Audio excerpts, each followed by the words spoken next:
La santé communautaire et la santé des communautés étaient point importants pour Madame la ministre de la Santé et de l'Hygiène publique, le Dr Raymond Kofi.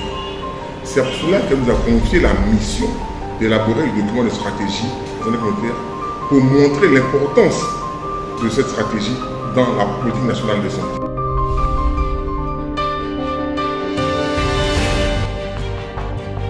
Nous accompagnons le ministère sur ces trois chantiers importants.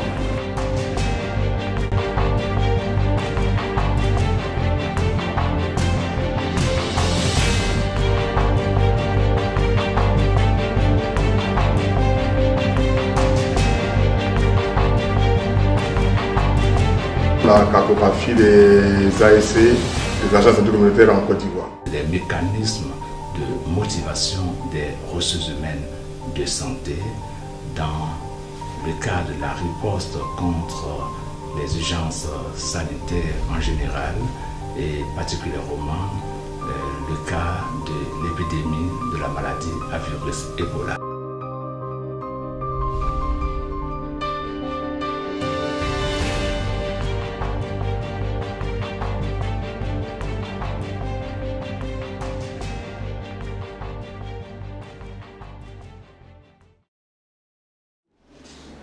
Je suis le docteur Amoun Noël, directeur du projet HFG, qui est un projet phare de l'USAID ces 5 dernières années. C'est un projet qui traite de la gouvernance et des financements du système de santé. Le ministère de la Santé et de l'Hygiène publique s'inscrit depuis 2013, année de la santé, dans un vaste projet de réforme du système de santé ivoirien. Le volet personnel de santé de cette réforme est centré sur la rationalisation et l'optimisation de la gestion des ressources humaines. Nous comprenons qu'il y a nécessité de développer un mécanisme, ou du moins des mécanismes qui permettent de motiver les ressources humaines de façon générale. Madame la ministre met un point d'honneur à ce que la santé communautaire soit mieux définie. Pour ce faire, elle a autorisé l'élaboration du document de stratégie de la santé communautaire, dans lequel la cartographie des ASC était comprise. Suite à cette activité d'élaboration, elle a souhaité connaître les ASC de Côte d'Ivoire. C'est-à-dire, elle voudrait savoir où sont les ASC, quelle activité mènent et quels partenaires qui financent ces activités-là. Nous avons eu à faire plusieurs études dans ce sens pour avoir des données factuelles avec nos partenaires. Son appui a été très important car ça nous a permis de disposer d'un document validé par Madame la ministre de la Santé et de l'Hygiène publique et qui donne les grands axes de la santé communautaire en Côte d'Ivoire.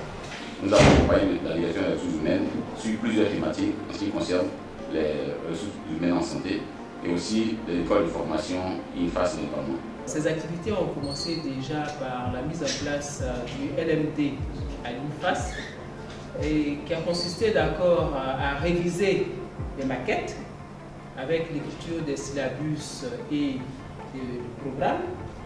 Cette activité a consisté aussi à former les enseignants en technique d'enseignement parce qu'il fallait faire l'enseignement théorique, l'enseignement pratique et l'enseignement sur les terrains de stage même.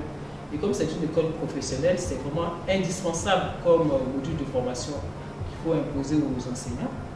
Et pour améliorer aussi la dispensation des cours, ils ont contribué à équiper l'école en matériel didactique. Avec HFG, nous sommes en train de conduire l'étude pour l'élaboration du plan de développement des ressources humaines, un plan qui s'articule sur la stratégie à l'horizon 2030 de développement des ressources humaines de santé. On sait que la prise en charge des personnels, des personnes vivant avec le VIH est important et en cela, Act Associate a donc permis à faire la formation en délégation de tâches et a permis donc aux enseignants donc, de pouvoir porter cet enseignement aux étudiants de 3e année, prochains professionnels de terrain, puisqu'il faut que tout le monde puisse contribuer de manière efficace à la prise en charge des malades.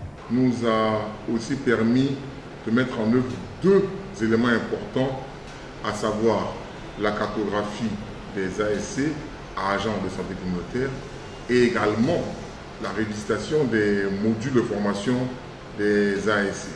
Autant de chantiers qui, si nous arrivons à réaliser, nous permettront d'atteindre l'objectif de la rationalisation et de l'optimisation de la gestion des ressources humaines de santé.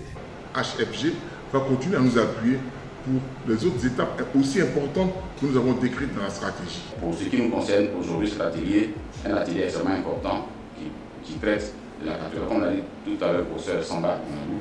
Nous avons aussi aidé le ministère de la Santé à développer des indicateurs de la gouvernance en santé. C'est quoi la gouvernance? C'est quoi les indicateurs? La ministre de la Santé a présidé cet atelier et ce processus a abouti à l'élaboration d'une enquête du ministère de la Santé, une autre enquête que nous avons soutenue et qui a montré des défaillances de notre système de santé en matière de gouvernance. Et suite à ça, un plan a été donc élaboré et des actions ont été entreprises qui visent à ce que notre système de santé assure dans 3 domaines particulièrement en matière de transparence, de traçabilité et de redevabilité.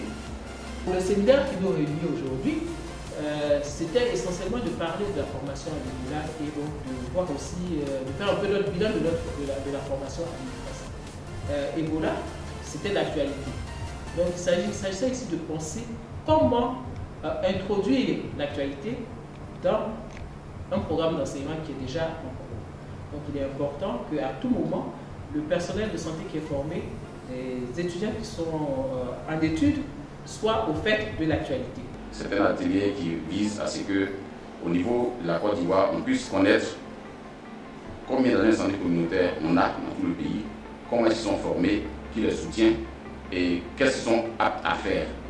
Et c'est dans ce sens-là que cet atelier est extrêmement important. Nous a par exemple permis de savoir que près de 86% des ressources humaines sont disposées à travailler en situation d'urgence sanitaire. Nous avons 55% seulement du personnel de santé qui est satisfait des conditions actuelles de travail. Près de 39% ne sont pas partiellement satisfaits et environ 5% ne sont pas du tout satisfaits. C'est vrai que nous avons un nombre important d'étudiants, que nous avons beaucoup de filières et de disciplines qui travaillent en même temps. Donc ce matériel n'est pas suffisant, c'est un fait.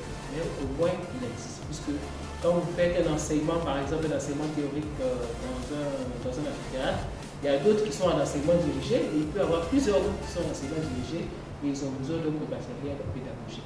Mais je pense qu'avec un petit effort, en les sollicitant encore, pour nous donner encore un peu plus de vidéoprojecteurs, il ne faut pas en quantité industrielle, et une bonne rotation de ce matériel, ce serait important. Donc nous voulons, bien sûr, remercier Apt Associates à travers le projet HFG et bien sûr USAID pour tout le soutien qu'ils nous ont apporté durant toutes ces différentes étapes. Nous voulons, au nom de Madame la ministre de la Santé et de l'Hygiène publique, remercier le projet HFG Apt Associates pour les appuis et le renouvellement de son engagement constant aux côtés de la direction des ressources humaines en vue de la poursuite de l'amélioration de la gestion des ressources humaines. Nous pensons que si le partenaire continue de nous accompagner dans ce processus et avec l'engagement de Madame la ministre et toute l'équipe du ministère de la Santé, nous pourrons vraiment développer des ressources humaines motivées, compétents, disponibles au bon moment, au bon endroit, pour donner l'offre de services de qualité. HFG, grâce au financement de l'USAID, est toujours prêt à partir, toujours à côté du ministère de la Santé pour adresser les grands chantiers auxquels le ministère de la Santé fait face. Cela montre tout l'intérêt que Apt Associates à travers l'USAID montre pour soutenir la santé communautaire. Comme nous sommes aussi à la fin de l'année, on remercie vraiment Apt Associates nous avoir permis de faire notre bilan de nos enseignements. Parce qu'à tout moment, on doit se poser la question de savoir est-ce que notre enseignement est efficace. Et Apt Associates a permis que cette évaluation interne qu'il fallait faire au sein de l'IFA soit effectuée. Et vraiment, on compte vraiment sur eux. Il y a beaucoup de choses qui restent à faire et tout ça pour avoir des agents de santé de qualité qui soient formés pour offrir à la population des soins de qualité. Merci encore à tous les enseignants de l'UNIFAS. Et ce qui est aussi important, c'est qu'en parlant aussi, on a pu réfléchir aussi sur le statut de l'UNIFAS et le statut des enseignants. Et on peut dire avec tous que l'avenir est